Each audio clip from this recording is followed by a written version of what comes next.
नमस्कार दोस्तों, GK ghost Lalan top में आप सभी का स्वागत करता हूं। हम जनवरी और फरवरी के 10 महत्वपूर्ण करंट अफेयर को लेकर हाजिर हैं। पहला, हाल ही में मेरापी ज्वालामुखी किस देश में फटा? इक्वाडोर, इंडोनेशिया, म्यांमार या जापान? इक्वाडोर, इंडोनेशिया, म्यांमार या जापान? तो अभी हाल ही में मेरापी ज्वालामुखी इंडोनेशिया में फटा। मेरापी ज्वालामुखी इंडोनेशिया का सबसे सक्रिय ज्वालामुखी है। अभी हाल ही में 27 जनवरी की रात को तेज धमाके के साथ फट गया। यह इंडोनेशिया के योकार्ता प्रांत में स्थित है। 2010 में इस ज्वालामुखी में विस्फोट हुआ था। इंडोनेशिया के सक्रिय ज्वालामुखी हैं समेरु, मेरापी और दुकानो। ये जो है इंडोनेशिया के सक्रिय ज्वालामुखी हैं। इनमें मेरापी सबसे ज्यादा सक्रिय ज्वालामुखी है। विश्व का सबसे सक्रिय ज्वालामुखी किलायू है। विश्व का देखा जाए तो पूरे विश्व में सबसे ज्यादा सक्रिय ज्वालामुखी कौन सा है तो किलायू है, यूएसए में स्थित है। और अगर इंडोनेशिया में देखा जाए तो मेरापी ज्वालामुखी जो है सबसे सक्रिय है। कोटापैक्सी सबसे ऊंचा सक्रिय ज्वालामुखी है। विश्व में सबसे ऊंचाई पर सक्रिय ज्वालामुखी कोटापैक्सी है। भारत का सक्रिय एकमात्र ज्वालामुखी है कौन? बैरन द्वीप, जो अंडमान निकोबार द्वीप समूह में स्थित है। स्ट्राम्बोली, यह इटली में स्थित भूमध्य सागर का इसे प्रकाश स्तंभ भी कहा जाता है। यह इटली में सक्रिय ज्वालामुखी है। अब इंडोनेशिया के राष्ट्रपति कौन है? Joko Widodo. इंडोनेशिया की राजधानी जकार्ता है। अब इसकी नई राजधानी जो है बोर्नियो द्वीप के पूर्वी छोर पर बनाए जाने की संभावना है। चलते हैं अगले सवाल की तरफ। सवाल नंबर 2, भारत अंतर्राष्ट्रीय रेशम मेले का वर्चुअल उद्घाटन कपड़ा मंत्री स्मृति ईरानी ने किया। यह किस नंबर का रेशम मेला है? 8वां, 7वां, 9वां या 10वां?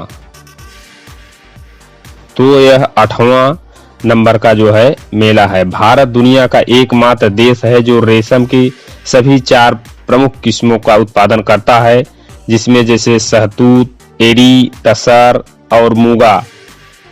रेशम से मूल्यवान कपड़े बनाए जाते हैं। रेशम प्रोटीन के फिब्रोइन होते हैं।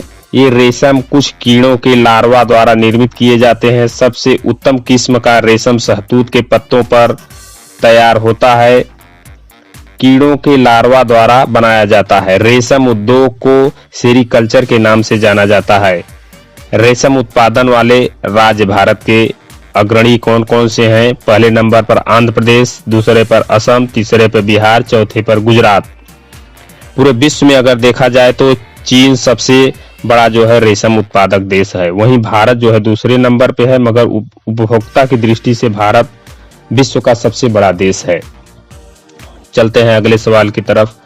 सवाल नंबर 3, अभी हाल ही में एक राष्ट्रीय जनजाति महोत्सव का उद्घाटन किया गया है। इस उद्घाटन को किसने किया? अभी हाल ही में एक राष्ट्रीय जनजाति महोत्सव का उद्घाटन किया गया। इसका उद्घाटन किसने किया? नरेंद्र मोदी, एम वेंकैया नायडू, अर्जुन मुंडा या अमित शाह? नरेंद्र मोदी, एम वेंकैया नायडू, अर्जुन मुंडा या अमित शाह? तो राष्ट्रीय जनजाति महोत्सव का उद्घाटन एम वेंकैया नायडू ने किया। उपराष्ट्रपति एम वेंकैया नायडू राष्ट्रीय जनजाति महोत्सव का उद्घाटन 1 फरवरी 2021 को INA स्थित दिल्ली हाट में करेंगे। इस समारोह की अध्यक्षता जनजाति कार्य मंत्री अर्जुन मुंडा हैं। इस महोत्सव की शुरुआत जो है 2017 से हुई।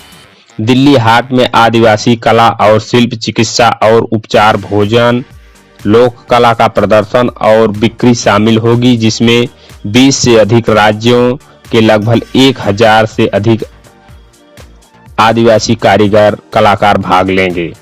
देश की आबादी का लगभग 8% से अधिक जनजातियां जो है निवास करते हैं। आदिवासी कार्य मंत्रालय के तहत नोडल एजेंसी के रूप में ट्राइफेड आदिवासी लोगों की आय और आजीविका के सुधार करने के लिए काम कर रहा है। ट्राइफेड का फुल फॉर्म होगा the tribal cooperative marketing development federation of India. इसकी स्थापना 1987 में हुई थी। चलते हैं अगले सवाल की तरफ। सवाल नंबर 4, अभी हाल ही में किस देश ने आपातकाल की घोषणा की है? अभी हाल ही में किस देश ने आपातकाल की घोषणा की है? फिलीपींस, उत्तरी कोरिया, म्यांमार या थाईलैंड? तो अभी हाल ही में जो है म्यांमार में तख्तापलट हो गया, वहां आपातकाल की घोषणा हुई है। म्यांमार में फिर से सेना का कब्जा। सेना ने देश की सर्वोच्च नेता और स्टेट काउंसलर आंग सान सू की और राष्ट्रपति विन मिंट समेत कई वरिष्ठ नेताओं को गिरफ्तार कर लिया है। आजादी मिलने के बाद ज्यादा समय सेना का ही शासन रहा। 1962 में सेना यहां सत्ता पर काबिज हो गई थी। आंग सान सू की म्यांमार को आजादी दिलाने वाले जनरल आंग सान की बेटी हैं। ये दिल्ली के लेडी श्री राम कॉलेज से वर्ष 1964 में स्नातक की पढ़ाई की थी। 1991 में नजरबंदी के दौरान ही सू की को नोबेल शांति पुरस्कार से सम्मानित किया गया था। 2015 के नवंबर महीने में सू की के नेतृत्व में उनकी सरकार national league for democracy party ने पूर्ण बहुमत के साथ चुनाव जीता था और सरकार बनाया। चलते हैं अगले सवाल की तरफ। सवाल नंबर 5, हाल ही में मानवेंद्र सिंह को किस राज्य की विधान परिषद का प्रोटेम स्पीकर नियुक्त किया गया है? हाल ही में मानवेंद्र सिंह को किस राज्य की विधान परिषद का प्रोटेम स्पीकर नियुक्त किया गया है? बिहार, उत्तर प्रदेश, कर्नाटक या महाराष्ट्र? बिहार, उत्तर प्रदेश, कर्नाटक या महाराष्ट्र? तो मानवेंद्र सिंह को उत्तर प्रदेश का प्रोटेम स्पीकर नियुक्त किया गया है। तो भारत में 6 राज्यों में जो है विधान परिषद हैं। वे राज्य इस प्रकार हैं: यूपी, बिहार, तेलंगाना, आंध्र प्रदेश, महाराष्ट्र, कर्नाटक। ये 6 राज्य हैं जिनमें जो है विधान परिषद हैं। जैसे देखा जाए तो इस यूपी और बिहार सटे हुए हैं, उसी प्रकार तेलंगाना और आंध्र प्रदेश सटे हैं और उधर महाराष्ट्र, कर्नाटक सटे हुए हैं। इनको ध्यान रखिएगा। और विधान परिषद जो है अनुच्छेद 168 में इसका उल्लेख किया गया है। यहाँ की जो है राज्यपाल आनंदीबेन पटेल उनको शपथ दिलाए हैं। और विधानसभा सीट उत्तर प्रदेश की 403, विधान परिषद 100 और राज्यसभा सीट 31, लोकसभा सीट 80 है। इसे भी ध्यान रखिएगा। चलते हैं अगले सवाल की तरफ। सवाल नंबर 6, हाल ही में भारतीय राष्ट्रीय पर्यटन दिवस कब मनाया गया है? हाल ही में भारतीय राष्ट्रीय पर्यटन दिवस कब मनाया गया है? 25 जनवरी, 23 जनवरी, 27 जनवरी या 28 जनवरी? तो अभी हाल ही में 25 जनवरी को राष्ट्रीय पर्यटन दिवस मनाया गया। 25 जनवरी को मनाया गया। इसी दिन जो है राष्ट्रीय मतदाता दिवस भी मनाया गया। चलते हैं अगले सवाल की तरफ। सवाल नंबर 7, हाल ही में एक पौधा सुपोषित बेटी के नाम से योजना किसने शुरू की है? हाल ही में एक पौधा सुपोषित बेटी के नामक योजना जो है किस राज्य ने शुरू की? मध्य प्रदेश, कर्नाटक, राजस्थान या बिहार? मध्य प्रदेश, कर्नाटक, राजस्थान या बिहार? तो राजस्थान ने जो है एक पौधा सुपोषित बेटी नामक योजना शुरू की है। राजस्थान ने इस्माइल ई लर्निंग प्लेटफॉर्म भी शुरू किया। आयु एवं सेहत साथी ऐप भी राजस्थान ने लॉन्च किया। चलते हैं अगले सवाल की तरफ। सवाल नंबर 8, हाल ही में किस राज्य सरकार ने युवाओं को व्यावसायिक उद्यम शुरू कराने के लिए स्वयं योजना की शुरुआत की है? हाल ही में किस राज्य सरकार ने युवाओं को व्यावसायिक उद्यम शुरू कराने के लिए स्वयं योजना जो है शुरू की? बिहार, हरियाणा, असम, उत्तराखंड? तो जो है असम राज्य ने स्वयं योजना को शुरू किया।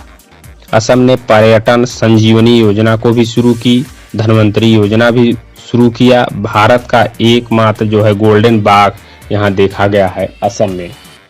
चलते हैं अगले सवाल की तरफ। सवाल नंबर 9, अभी हाल ही में किस देश के बासमती चावल को जीआई टैग मिल गया है?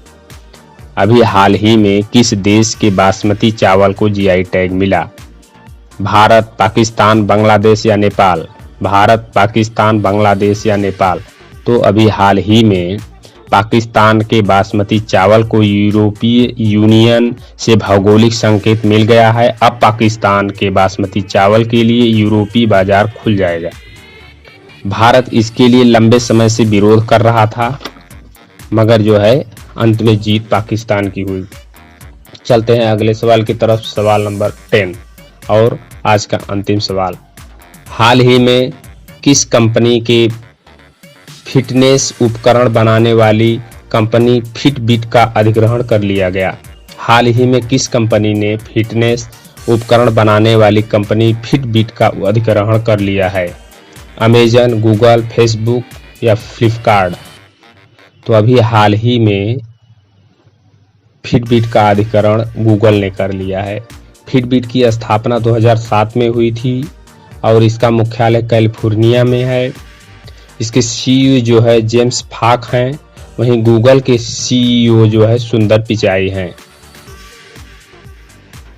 ठीक है दोस्तों, तब तक हमारे चैनल को लाइक और सब्सक्राइब करें। मिलते हैं अगले वीडियो में।